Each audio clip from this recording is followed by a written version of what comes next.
Te Cambio, la casa de cambio con el mejor tipo de cambio, está de aniversario. Cambia dólares con el cupón RUMBA. Participa del sorteo de una PlayStation 5 y una entrada doble a Daddy Yankee. A más operaciones, más oportunidades de ganar. Descarga la aplicación móvil o ingresa a tecambio.com.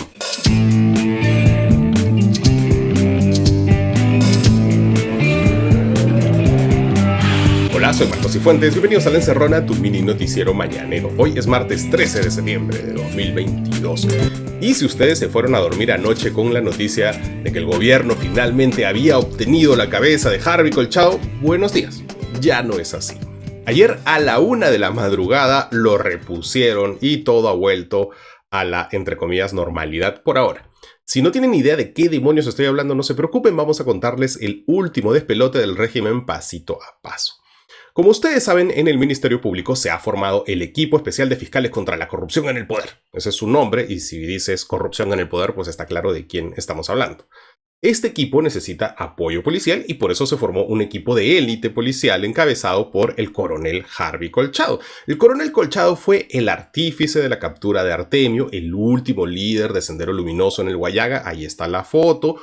Colchado también estuvo asignado a varios casos emblemáticos como los Cuellos Blancos y Lavallato. En este último, de hecho, sufrió varias presiones, incluso fue citado al Congreso por el fujimorismo y el aprismo en una sesión memorable en la que el policía cuadró a los congresistas. Este año, los abogados de Castillo pues emprendieron una campaña contra Colchado. Lo empapelaron en venganza sobre todo por haber participado en el allanamiento a la residencia presidencial para detener a Jennifer Paredes, la cuñada hija de Castillo. Lo han denunciado hasta usando de excusa una cadena de WhatsApp. Alguien se inventó una historia, la mandó por WhatsApp y sobre la base de eso le pusieron una denuncia y esa es una de varias.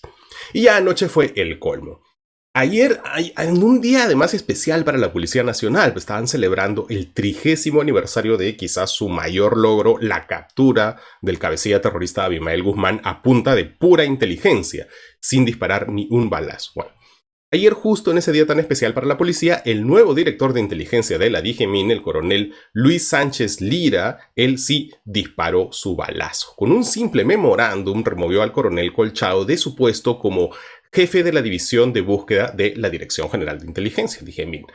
¿Eso qué significa? Bueno, Colchado era parte del equipo especial de la policía en su condición de jefe de esa división. De hecho, ese equipo es integrado por otros 3 jefes de investigación policial. Necesitan ser los jefes porque eso implica que tienen a su disposición los recursos logísticos y el personal de cada unidad. Si ya no eres el jefe, pues te quedas en el aire, como le estaban haciendo a Colchado. Una jugada fantástica, además, porque en el papel en ningún lugar decían que estaban sacando a Colchado del equipo especial. Es más, para caletear la jugada, para hacerse los inocentes, ¿no? De que nosotros no estamos sacando a nadie, en el memorándum le decían que él ahora iba a dedicarse a exclusividad a ser el coordinador general del equipo. Ya pues, o sea, si ya no era jefe, lo que tenías era un coordinador general sin recursos, sin personal, sin dientes. El memorándum explícitamente no le decía si le iban a asignar recursos a la coordinación general, por ejemplo. Entonces, como no dice nada y el dinero no se inventa, y menos en el Estado, pues estaba claro que Colchado no iba a tener recursos propios. Como se imaginarán, cuando se filtró este documento anoche, pues ardió Troya, una evidente venganza, una descarada obstrucción de la justicia, ahora sí vacancia. Canal N entrevistó a la fiscal Marita Barreto, la jefa del equipo especial contra la corrupción en el poder. Y ella dijo algo crucial, que Colchado había sido designado mediante una resolución ministerial, por tanto no podía ser removido de ese cargo con un simple memo, tendría que haber sido a través de otra resolución ministerial. Y esto es importante, acuérdense de eso para después. ¿A quién habían colocado en lugar de Colchado? Al comandante Mario Hidalgo, y en que ya para empezar es raro que un comandante reemplace a un coronel, porque un comandante está por debajo de un coronel. No sueles reemplazar a nadie por alguien de rango inferior en la policía. Eso no sucede. Pero no solo eso. Hace unas semanas, los periodistas Alexandra Ampuero de La República y Rodrigo Cruz de El Comercio revelaron un plan para colocar a este Hidalgoyen como una forma de boicotear las investigaciones. Lo que se buscaba era crear una dirección de búsquedas paralela, dividir el equipo de Colchado y con eso también dividir su presupuesto. Algo que ustedes tienen que tener bien claro es que este equipo especial tiene varias carpetas, varios casos y cada uno asignado a cada uno de los 4 jefes policiales que integran el equipo. La periodista Karen Barbosa de El Comercio, de hecho, informó que justo los que tenía la división de búsquedas de la DIGIMIN, la de Colchado, tiene a su cargo las labores para ubicar al ex ministro Juan Silva y al sobrinísimo del presidente Fray Vázquez Castillo. O sea, le estaban quitando a Colchado explícitamente los casos más cercanos a Castillo. La fiscal Marita Barreto denunció algo más ayer en RPP y Canal N, que hace 12 días el equipo de Colchado tendría que haber ya recibido su presupuesto mensual, pero hasta ahora no le han transferido nada. Por ello, además, tuvieron que suspender varias diligencias que implicaban el desplazamiento en campo porque no tenían plata. Además, como todos hemos visto en estos días, se ha manoseado a la institución policial solo para acorralar a Colchado. Se ha cambiado a todos los jefes de la policía. En la misma DIGIMIN, de donde salió el famoso memo de decapitación, habían entrado nuevos jefes que duraron 2 semanas y se fueron porque los estaban presionando para que ellos acorralen a Colchado. La cosa era grave, iba en serio. Bueno, la decapitación de Colchado, les dijimos, se conoció a eso de las 9 de la noche y ya casi como a la 1 de la mañana de esta madrugada, Ángel Páez de la República obtuvo otro memorándum y a diferencia del anterior del decapitador, que comunicaba una orden de mando medio dentro de la DIGIMIN, este nuevo memo, el memo madrugador, venía con disposiciones del propio ministro del Interior, Willy Huerta, diciendo que el despacho ministerial desconoce, no ha autorizado ni validado la supuesta disposición de sacar a Colchado. En consecuencia, se dispone dejar sin efecto ese cambio y que el viceministro de Orden Interno, de quien depende la Dirección General del Ministerio del Interior, informe por escrito estableciendo las responsabilidades de tal orden de cambio, que contraviene todas las disposiciones emanadas del despacho ministerial en cuanto al apoyo irrestricto que brinda la gestión al equipo especial de apoyo de la policía al equipo especial de fiscales contra la corrupción del poder. Queda claro que el ministro por lo menos ha reculado, si es que no lo hicieron a sus espaldas, que es bien extraño, digamos que un mando medio se lance a decapitar una figura tan pública como Colchado, si es que no contaba con un impulso superior.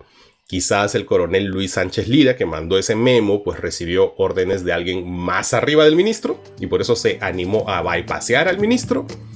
Esa duda seguramente será la que discutamos hoy. Ya volvemos con los titulares de hoy aquí en Encerrona. Titipito ya, me urge descansar. Me voy rapidito y barato me saldrá. Hoy me voy con... Hola de nuevo, bienvenidos de vuelta a La Encerrona, tu mini noticiero mañanero. Hoy es martes 13 de septiembre de 2022 y estas son las noticias que son virales o deberían serlo. Y ayer el Congreso le devolvió bien el golpe al Ejecutivo. El gobierno había presionado, y de hecho envió a sus congresistas para eso, había presionado para sacar a Lady Camones de la presidencia del Congreso luego de su audio con Acuña. Lo logró, pero como les adelantamos en este programa, el tiro les terminó saliendo por la culata, porque ahora la presidencia del Congreso la tiene José Williams, un opositor radical, a diferencia de Lady Camones, que al menos guardaba ciertas formas, y no solo eso, sino que tenía un compromiso firmado de que en caso de ocurrir una sucesión presidencial, que caiga en Castillo, que caiga Dina, pues ella no iba a asumir la presidencia de la República, sino iba a dar un paso al costado para que se eligiera a otro presidente del Congreso, por tanto otro presidente de la República en ese escenario. Bueno, a diferencia de Lady, como mostró ayer el periodista Martín Hidalgo, José Williams no ha firmado ese compromiso, es decir, va al choque de nuevo y básicamente se le ha elegido como potencial sucesor de Pedro Castillo en la presidencia.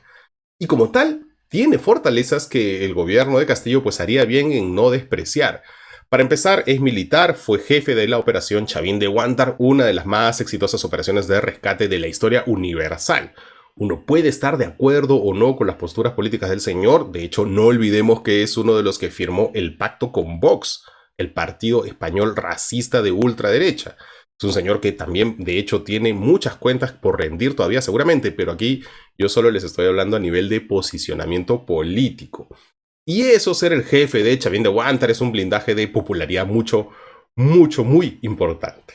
A los peruanos les encantan los militares, sobre todo los de ese estilo, así que esta jugada le ha conseguido al gobierno al que probablemente sea el líder opositor que muchos estaban buscando. ¿Y cómo así llegamos a esto? ¿Cómo así el gobierno se ha conseguido un rival que sí les puede hacer daño?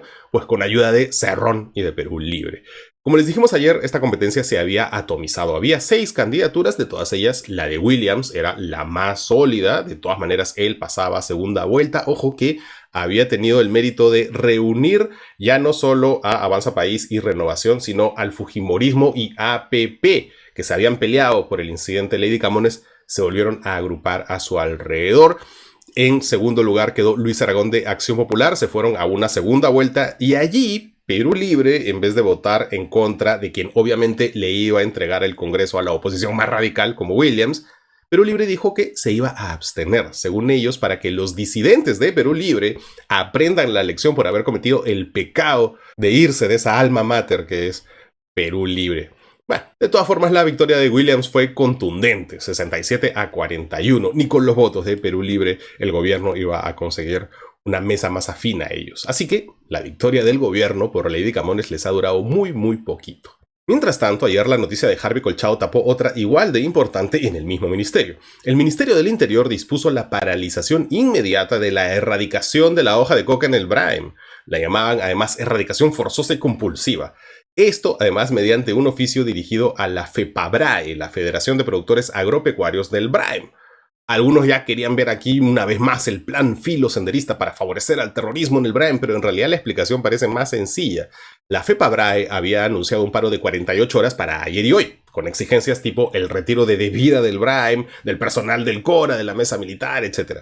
Aquí el gobierno obviamente está cediendo a las presiones de un grupo de cocaleros que evidentemente, como es público y notorio, no producen hoja de coca para chacharla a ellos. La absoluta mayoría de hoja de coca del Braem va al narcotráfico, y no solo al narcotráfico, sino a financiar las actividades terroristas de los remanentes de Sendero, con lo cual no parece casualidad que hayan anunciado el paro para ayer, en el aniversario de la captura de Abimael. Y esta es graciosa. En Cajamarca presentan propuesta para declarar la casa del presidente Pedro Castillo como monumento histórico. Esto fue denunciado por el consejero del gobierno regional Godo Vázquez, que afirmó que el Ministerio de Cultura ya se encontraba tramitando ese pedido. En respuesta, la Dirección Desconcentrada de Cultura de Cajamarca emitió un comunicado diciendo que el pedido será resuelto en 3 semanas. Yo imagino que será descartado en 3 semanas por ridículo y por sobón, pero hay un dato interesante porque quien presenta el pedido es nada menos que uno de la prensa alternativa, esta red de ayayeros que se ha conseguido el gobierno para que les hagan el amén. Se trata del señor David Briones Vázquez, que tiene un programa en Chiclayo llamado Pueblos del Perú, en el que, como tantos de esa prensa alternativa, se dedica a blindar al régimen, pero este ya dio un paso más porque ha presentado este pedido al Ministerio de Cultura, o sea que él es el más alternativo de los alternativos, él es Grange, ¿no? ¿Cómo vas a pedir que la Casa de Castillo sea monumento histórico? Pues ya, pues. Y sigamos con más despelotes y retrocesos del gobierno. El Ministerio de Salud asegura que la 4ª dosis contra la COVID no es un requisito para ingresar en espacios cerrados. Tuvieron que aclararlo en un comunicado porque en la mañana el vocero del MINSA apareció en la TV a decir que sí, que iban a pedir carnet con 4 dosis para entrar a un local. Ya pues, ¿no? A ver, honestamente el Perú es ahora mismo uno de los países más restrictivos del mundo en cuanto a medidas pandémicas. El Perú tiene un alto nivel de vacunación con 2 dosis. La 4ª ola casi ni se sintió a nivel de UCI ni de fallecidos.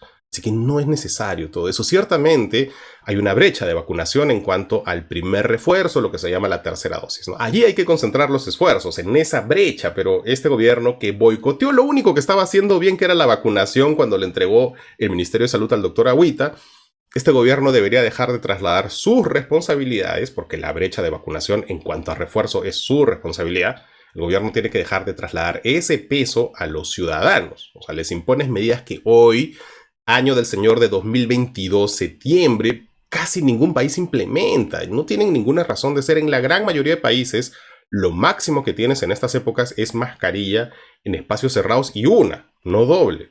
Y hablando de cosas que iban bien hasta que este gobierno metió la pata, migraciones. Migraciones revela que el 8% de las citas para el trámite de pasaportes es copado por tramitadores. El Superintendente Nacional de Migraciones, Jorge Fernández Campos, señaló en EPP que esos tramitadores ya han sido identificados y que serán denunciados ante el Ministerio Público. Muchos de esos tramitadores mencionan tener contactos, sin embargo, no necesariamente los tienen. Los que sí hemos activado son nuevos mecanismos de seguridad que impidan a estos tramitadores acceder a estas citas. Esto era un secreto a voces, pero fue expuesto en un reportaje de Al Estilo Juliana, que te mostraban que por 250 soles estos tramitadores te sacaban un pasaporte en un día, algo que evidentemente tiene que tener ayuda de dentro, ¿no? A pesar de lo que diga el superintendente. Y esto pasa siempre. Muchas veces la ineficiencia es solo corrupción haciéndose la tonta. Estos fueron los titulares de hoy. Ya volvemos con las elecciones regionales y municipales aquí en La Encerrona con Marcos y Fuentes. ¿Compraste online y tu pedido no era lo que esperabas? Tranquilo, Mercado Libre te brinda una gran experiencia con su compra protegida. Si tu producto no llegó como lo esperabas o cambiaste de opinión, te devolvemos tu dinero y desde 79 soles envío gratis y en 24 horas para Lima. Ya lo sabes, compra seguro y protegido con Mercado Libre.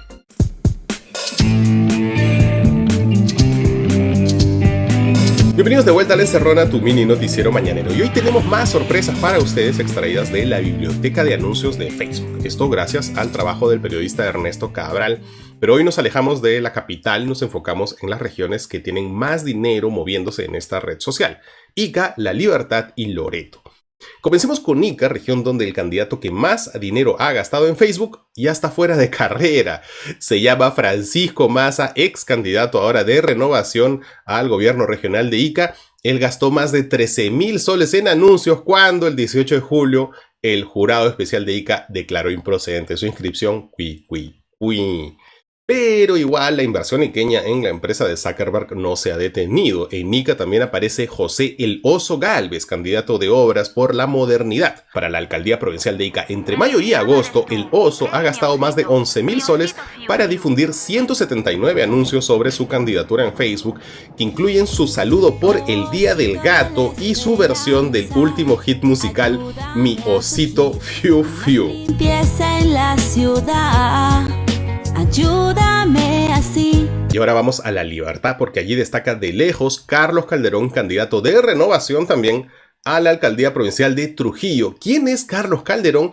Un militante aprista durante décadas, recordado por sacar a la luz el famoso video de Plata como cancha de Acuña. En esta campaña, la fanpage de Carlos Calderón registra el pago de más de 12.600 soles para promocionar 79 publicaciones. Los pagos aparecen a nombre de Joaquín Calderón, hijo del candidato, que nos explicó que llevan ellos un registro detallado de los anuncios, del monto gastado, todo en orden. Pero terminamos con Loreto, y aquí 4 candidatos al gobierno regional aparecen entre los más activos de Facebook. Los dos primeros son Juan Torres Valdeón, de Reivindiquemos Loreto, y René Chávez Silvano, de Somos Perú. Ellos han gastado más de 14.000 soles cada uno para mover cerca de 40 anuncios en sus páginas de Facebook. El caso de Juan Torres Valdeón llama la atención porque sus anuncios aparecen registrados y pagados por José Vilca, un ex trabajador de la Universidad Científica del Perú, que de hecho registra los anuncios con el correo y la web de esta universidad, una universidad que por cierto tiene la licencia denegada por SUNEDU. Nos contactamos con el celular registrado de José Vilca y de frente nos preguntó cuánto cobramos por el reportaje. Luego de explicarle que no cobramos por reportajes, nos derivó con el equipo de campaña hasta que al cierre de esta edición no nos han contestado. Los otros dos candidatos de Loreto son los hermanos y ahora rivales Jorge y Fernando Meléndez Celis. Ya les hemos hablado de ellos muchas veces en este programa, y en particular de Fernando Meléndez, que postula, como no podía ser de otra manera, por Alianza para el Progreso, muy recordado por haberse ido de juerga en plena emergencia sanitaria y por ser uno de los artífices de la presidencia de Manuel Merino. De hecho, su esposa y actual congresista Rocío Torres fue clave en el archivo de la denuncia fiscal contra Merino por las protestas en las que murieron Inti y Brian. ¿Por qué? Porque ella encabeza la blindadora subcomisión de acusaciones constitucionales. Pero ¿saben quién trabaja además en esa subcomisión? El señor Andy Valdir Enciso González. ¿Y quién es este patita? Pues el que aparece nada menos que como financista de la campaña de Fernando Meléndez en Facebook. O sea que el sueldito que le pagan en el Congreso se lo gasta financiando la campaña del esposo de su jefa. No es la primera vez que un trabajador supuestamente contratado por la esposa de Meléndez aparece vinculado a la campaña de APP en Loreto. Este es el cuarto caso vinculado a la congresista Rocío Torres. Ya les hemos hablado de Adolfo José Monsalve Flores y Juan Abelardo Villanueva Navarro en mayo, y hace unas semanas de Samuel Navarro, todos ellos además revelados por el programa Panorama y contratados por la actual congresista Rocío Torres de APP, pero para que se dediquen a trabajar en la campaña del marido básicamente. Como siempre nos contactamos con el equipo de campaña de Meléndez, pero no nos respondieron. Este caso en particular, y en realidad todos los que les hemos mencionado, tienen que ser auscultados por la OMPE. Todo dinero invertido en una campaña electoral debe ser no solo transparentado, sino también justificado. Amigos de la OMPE, si necesitan cualquier información, tenemos los Excels completitos que ha elaborado Ernesto Cabral, sumando anuncio por anuncio de cada candidato.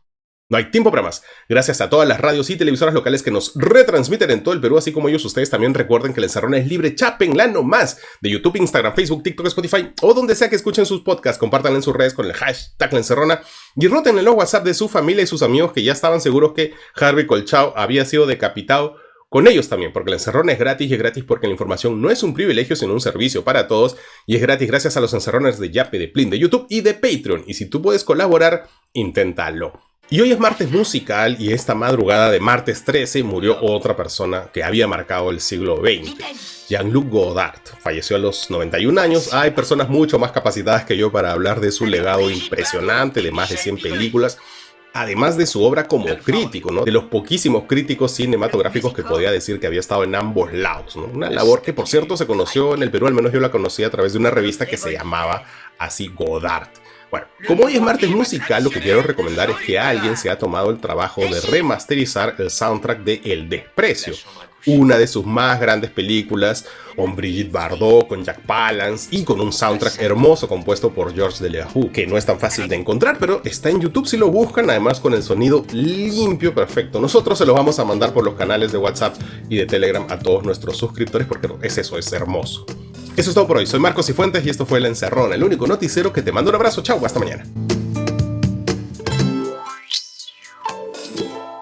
El periodismo es sobre todo un servicio a la comunidad, por eso tenemos una cuenta en todas las comunidades, desde Telegram hasta TikTok sin dejar de lado ninguna. Hola, soy Claudia Guevara, gestora de comunidad de La Encerrona y mi trabajo es escuchar lo que ustedes nos cuentan, opinan y necesitan. Son cientos de mensajes todos los días y si te has sentido escuchado por nosotros, por favor considera suscribirte a nuestro Patreon o a nuestra comunidad de YouTube. Nos estamos leyendo.